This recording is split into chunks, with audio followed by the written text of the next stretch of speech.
Hi friends, welcome to మన Bommarillu. Upcoming రివ్యూలోకి వెళ్ళిపోదాం. Gagan and భూమి ఎంతో హ్యాపీగా హల్దీ సెలబ్రేషన్స్లో పాల్గొన్న తర్వాత గగన్కి శివ డల్గా ఉండడంపై డౌట్ వస్తుంది.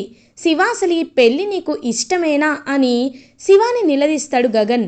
అప్పుడు భూమి శివకి మా అమ్మ నాన్న గుర్తొచ్చారు బావా, అందుకే డల్గా ఉన్నాడు అని కవర్ చేసేస్తుంది.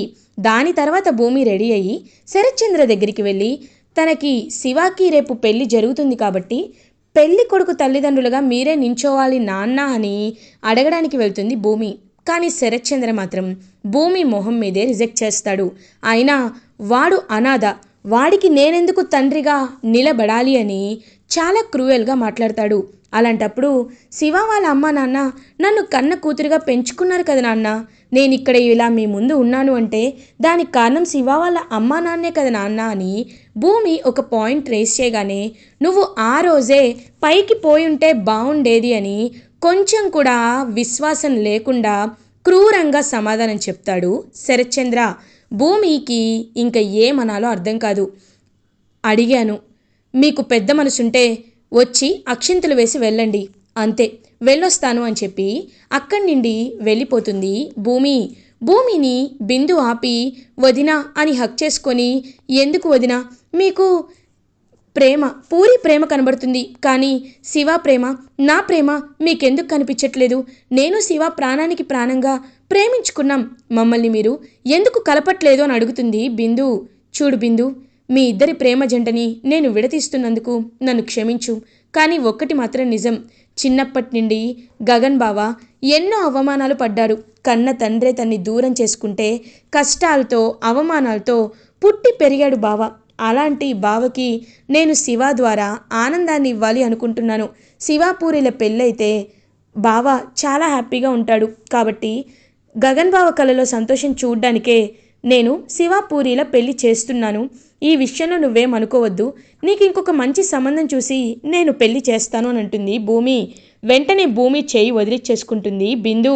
చాలా బాగుంది, మా అపూర్వ అత్తయ్య చెప్పినట్టు నిజమే, నువ్వు చాలా స్వార్థపరురాలివి. నువ్వు మాత్రం ప్రేమించిన గగన్ని పెళ్లి చేసుకున్నావు, నేను మాత్రం వేరే ఎవరినో పెళ్లి చేసుకోవాలంట.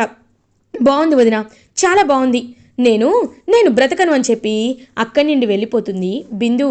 ఇంకా బాధపడుతూ భూమి ఇంటికి రీచ్ అవుతుంది. ఇది ఇలా ఉండగా బిందు ఏడుస్తుంటే అపూర్వ బిందు దగ్గరికి వెళ్ళి, ఎందుకు ఏడుస్తున్నావు? నీ అరచేతుల్లో శివ పేరు రాస్తాను రా అని చెప్పి నక్షత్ర ద్వారా మెహందీ వేస్తుంది. సో శివ వెట్స్ బిందు అనే మెహందీ వీడియోని తీసుకుంటుంది అపూర్వ. శివ వెట్స్ బిందు అని బిందు చేతిపై మెహందీతో రాయడంతో అవన్నీ ఫొటోస్ తీసుకొని ఒక అన్నౌన్ నెంబర్ నుండి పూరికి వాట్సప్ చేస్తుంది అపూర్వ. ఇంకా వెంటనే అప్పుడే మెహందీ ఫంక్షన్ కంప్లీట్ చేసుకొని పూరి తన రూమ్లో హ్యాపీగా రిలాక్స్ అవుతూ ఉంటే ఇటువైపు లాఫింగ్ గ్యాస్ చెర్రీ ద్వారా భూమి లాఫింగ్ గ్యాస్ అనేది తెప్పిస్తుంది కదా. సో శివకి ఆ లాఫింగ్ గ్యాస్ని స్ప్రే చేస్తూ ఉంటుంది భూమి. సో శివ మనసులో ఎంత బాధున్నా ఒక ఆర్టిఫిషియల్గా నవ్వుతూనే ఉంటాడు. ఇంకా ఫంక్షన్ అంతా హల్దీ ఫంక్షన్ కానీ మెహందీ ఫంక్షన్ కానీ సంగీత్ ఫంక్షన్లో కానీ నవ్వుతూనే ఉంటాడు శివ. శివ నవ్వడం చూసి గగన్ కూడా చాలా హ్యాపీగా ఫీల్ అవుతాడు. ఇందాకంతా లో అయ్యాడు కానీ ఇప్పుడు శివ నవ్వుతున్నాడు అని ఎంతో హ్యాపీగా ఫీల్ అవుతారు గగన్. సో అలా శివ కూడా అలసిపోయి వెళ్ళి నిద్రపోతాడు.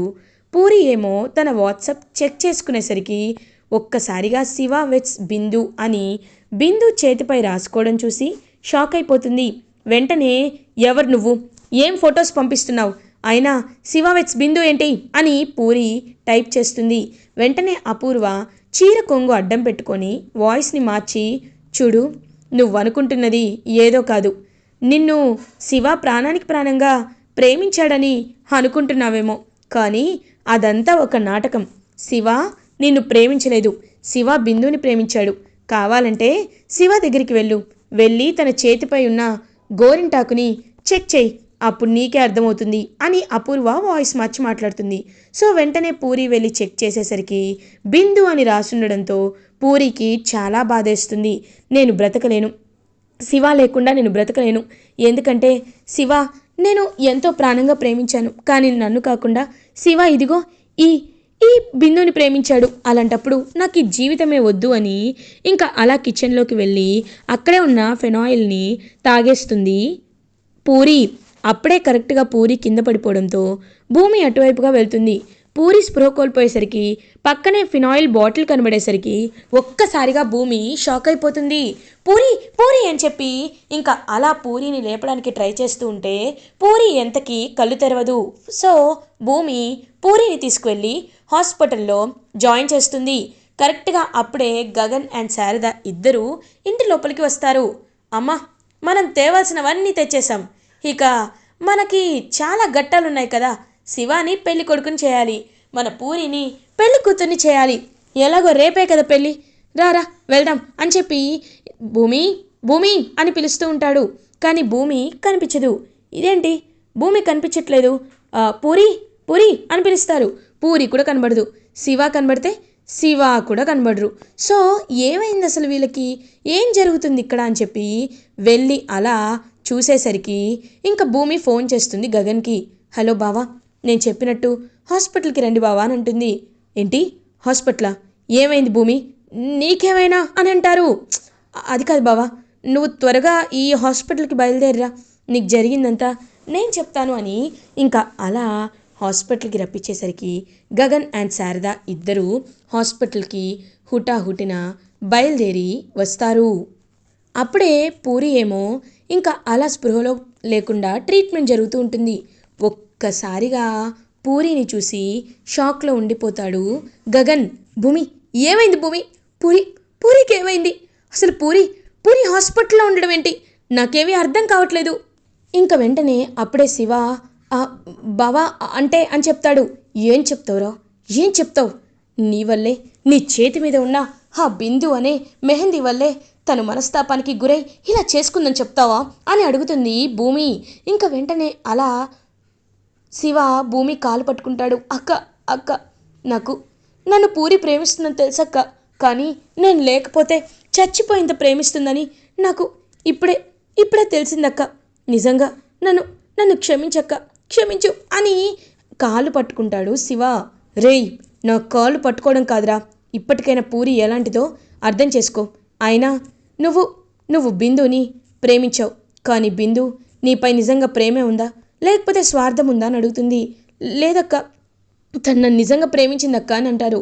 ప్రేమిస్తే ఎందుకు ఇలా చేస్తుంది అని చాలా అంటే చాలా ఇరిటేటింగ్గా ఫీల్ అవుతారు. అప్పుడే భూమి అయితే వెంటనే భూమి శివ మాట్లాడుకుంటుంటే శివకి బిందు కాల్ చేస్తుంది. హలో శివ, మన పెళ్ళికి ఎలాంటి ప్రాబ్లం లేదు కదా? ఆ పూరి ఈ పాటికి పైకి పోయింటుంది కదా అని అపూర్వ పూరిలా గొంతు మార్చి బిందులా మాట్లాడుతుంది. ఒక్కసారిగా షాక్ అయిపోతాడనమాట శివ. ఇదేంటి ఇలా మాట్లాడుతుంది అంటే, ఒక మనిషి ప్రాణాలంటే కూడా లెక్క లేకుండా ప్రేమకే వాల్యూ ఇస్తున్నారా? ప్రేమకి వాల్యూ ఇవ్వచ్చు, కానీ ఒక ప్రాణానికే అందరికంటే ఎక్కువ వాల్యూ ఇవ్వాలి. ఆ ప్రాణం విలువ మీకు తెలీదు, ఛీ అని కాల్ కట్ చేసి, అక్క నేను ఎంత పెద్ద తప్పు చేశానో నాకు అర్థమైందక్క. ఖచ్చితంగా నేను పూరి మెడలోనే తాళి కడతానక్క అని చెప్పి ఇంకా అలా పూరి మెడలో తాళి కట్టేందుకు రెడీ అయిపోతాడు శివ. ఇంకప్పుడే భూమి అండ్ శివ ఇద్దరూ వచ్చేసరికి ఇంకా గగన్ చాలా కోపంగా శివ వైపు చూస్తాడు. శివ, నువ్వేమైనా బిందు పూరి నన్నావా? అందుకే పూరి ఇలా చేసిందా? చెప్పు శివ, నీకు పూరికి ఏదైనా గొడవ అయిందా అని అడుగుతారు. వెంటనే ఇంకా అలా బావా ప్లీజ్ బావా, నన్ను అపార్థం చేసుకోవద్దు, నేనున్నాను కదా, నేను పూరిని చూసుకుంటాను, నేను పూరితో మాట్లాడతాను, తన స్పృహలోకి వస్తే పూరి నీకు జరిగిందంతా చెప్తుంది అని బ్రతిమలాడతాడు. ఇంకా వెంటనే అలా అప్పుడే డాక్టర్ బయటికి వచ్చి తన స్టొమక్లో ఉన్న మొత్తం తీసేసాం, లైక్ ఫినాయిల్ అంతా క్లీన్ చేసేసాం, సో మీరు వెళ్ళి విజిట్ చేయొచ్చు అనేసరికి ఇంకా అలా వెళ్తాడనమాట. వెంటనే శివ పరిగెత్తుకుంటూ వెళ్ళి పూరి అని అంటాడు. ఛీ, నన్ను ముట్టుకోవద్దు, నిన్ను చూస్తుంటేనే నాకు అసహ్యంగా అనిపిస్తుంది. నువ్వు ఆ బిందుని ప్రేమించావు కదా, అలాంటప్పుడు నేను నిన్ను ప్రేమిస్తున్నాను అనగానే ఎందుకు సైలెంట్గా ఉన్నావు? నాతో అప్పుడే ఎందుకు చెప్పలేదు అని అడుగుతుంది పూరి. నిన్ను క్షమించు భూమి, నేను తప్పు చేశాను, నిజంగా బిందుదే నిజమైన ప్రేమ అనుకున్నాను. కానీ బిందుది కేవలం స్వార్థమని, నన్ను దక్కించుకోవాలనే కోరిక తప్ప బిందులో ఇంకేమీ లేదు అని నేను కనిపెట్టలేకపోయాను. కానీ ఇప్పుడు చెప్తున్నాను, నేను నిన్ను ప్రేమగా చూసుకుంటాను. నేను అప్పుడు ప్రేమించకపోవచ్చు, కానీ ఇప్పటి నుండి నేను నిన్ను ప్రేమిస్తాను. నేను దక్కకపోతే చచ్చిపోయేంత ప్రేమ నీలో ఉంది. నేను దక్కాలని ఎదుటి వాళ్ళని చంపే రాక్షసత్వం ఆ అపూర్వ బిందువులో ఉంది. నాకు తను వద్దు, నాకు నువ్వే కావాలి అని ఇంకా అలా చెప్పేసరికి పూరి పాపం ఆలోచిస్తుంది. అప్పుడే భూమి, పూరి ఎప్పుడైనా మొండి వాళ్ళకి, పశ్చాత్తాప పడే వాళ్ళకి ఒక ఛాన్సు తేడా ఉంటుంది కదా. ఇప్పుడు శివ పశ్చాత్తాపంలో ఉన్నాడు. తను చేసిన తప్పు తను తెలుసుకున్నాడు. అలాంటప్పుడు నువ్వు తన్ని క్షమించాలమ్మా అని అంటుంది. ఇంక పాపం పూరి నవ్వుతుంది. వెంటనే అక్కడికి గగన్ వచ్చి ఏం జరుగుతుంది అసలు, ఎందుకు ఎందుకు ఇలా చేసుకున్నావు అని గగన్ అడుగుతాడు. అంటే ఏం చెప్పమంటారు అన్నయ్య అది అనని ఇంక పాపం ఏదో మామూలుగా చెప్పాలని ట్రై చేస్తూ ఉంటుంది. నిజం చెప్పు, అబద్ధం చెప్పొద్దు, అసలు ఏం జరిగింది, ఎందుకు నువ్వు ఈ హాస్పిటల్లో ఉన్నావు అనేసరికి అన్నయ్య నేను ఊరికే ఆట పట్టిద్దాం అనుకున్నాను అన్నయ్య కానీ అని అంటారు. ష్, ఆట పట్టిస్తావా, ప్రాణాల విషయం అంటే అంత జోక్గా ఉందా పూరి నీకు అని అంటారు. అన్నయ్య అది ఇంత ఎమోషనల్ అవుతుందని నేను అనుకోలేదన్నయ్య, సారీ సారీ అన్నయ్య అని అంటుంది. ఇంకెప్పుడు ఇలా చేయొద్దు, నువ్వు నువ్వు మా ప్రాణం అని పాపం అలా పూరిని హక్ చేసుకొని చెప్తారు. సరే డిశ్చార్జ్ చేయొద్దు అన్నారు, చేయొచ్చు అన్నారు, పద ఇంటికి వెళ్దామని ఇంకా అలా పూరిని డిశ్చార్జ్ చేసి ఇంటికి తీసుకువెళ్ళిపోతారు. సో వెంటనే శివ ఏం చేస్తాడంటే, ఫస్ట్ ఆఫ్ ఆల్ ఎన్నిసార్లు ఆ బిందు ఫోన్ చేసినా సరే బిందు ఫోన్ని బ్లాక్ చేసేసి ఇంకా డైరెక్ట్గా బిందుతో అన్ని కాంటాక్ట్లు కట్ చేసేస్తాడు. ఇప్పుడు ఇప్పుడు నువ్వు కరెక్ట్గా ఉన్నావురా శివ, పూరిని చేసుకుంటే నీ లైఫ్ చాలా బాగుంటుంది అని హ్యాపీగా నచ్చ చెప్తుంది భూమి. ఇంకా సో అపూర్వ అండ్ బిందు మాత్రం చాలా ఇరిటేటింగ్గా ఫీల్ అవుతారు. నాకు తను దక్కలేదు అని చాలా ఇరిటేటింగ్గా ఇంకా బిందు అయితే కోపంతో రగిలిపోతూ రూమ్లోకి వెళ్ళి డోర్ అయితే లాక్ చేసేసుకుంటుంది. ఇది ఇలా ఉండగా నెక్స్ట్ డే మార్నింగ్ అవుతుంది. ఇంకా అలా పూరి అండ్ శివల పెళ్ళిని అంగరంగ వైభవంగా ఒక మంచి మంచి ప్లేస్లో, మంచి ఫంక్షన్ హాల్లో, బ్యాంక్వెట్ హాల్లో అంతా arrange చేసేస్తాడనమాట Gagan.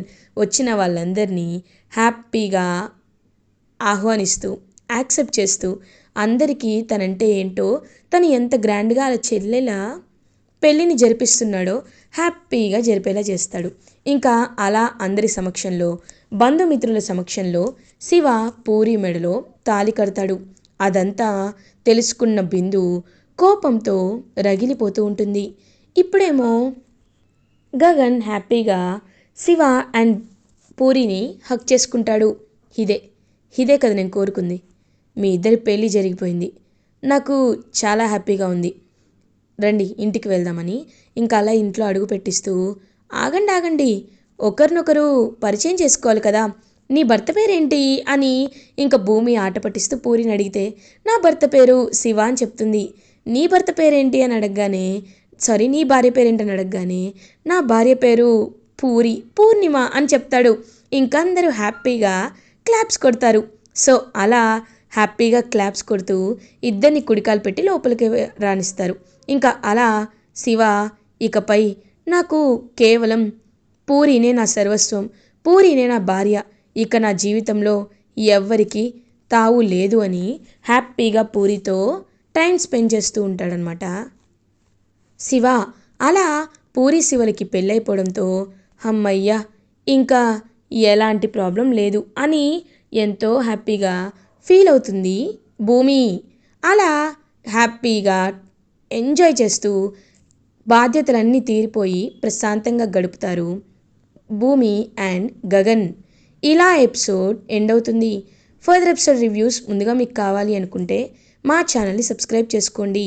Thanks for watching.